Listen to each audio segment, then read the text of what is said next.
నీ ఉద్యోగ విషయంలో కానీ, వ్యాపార విషయంలో కానీ, ఆర్థిక వ్యవహారంలో కానీ, కుటుంబ సంబంధాల్లో కానీ, ఆధ్యాత్మిక అనుభవాల్లో కానీ ముందడుగు వేయటానికి అనుకూలతలని దారుణ పరిస్థితులు ఉంటే, ఆ శూన్యములోనికి, ఆ ప్రమాదములోనికి, ఉప్పొంగుతున్న సముద్రం వైపు, చెలరేగుతున్నటువంటి అలల మీదకి ధైర్యంగా ముందడుగు వేయగలిగితేనే ఒక అద్భుతం చేస్తానని దేవుడు అంటున్నాడు. హాయిగా ఉండే జీవితం కావాలా, అద్భుతాలతో కూడిన జీవితం కావాలి? మీరు ఎందుకన్నా మంచిదని చెప్తారు తప్ప కరెక్ట్గా కడుపులో ఫీల్ అయ్యి చెప్తలేదు.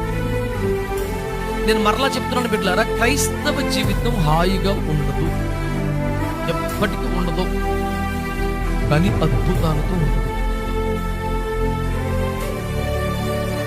ఇప్పుడు ఇశ్రాయేలుల అరణ్య యాత్రలో అద్భుతాలు జరిగాయి అన్నారా? మాట్లాడతాను మీరు, జరిగినాయా? ఎప్పుడైనా ఒకటా రోజు జరిగినాయా? అసలు అడుగు అద్భుతమే కదా.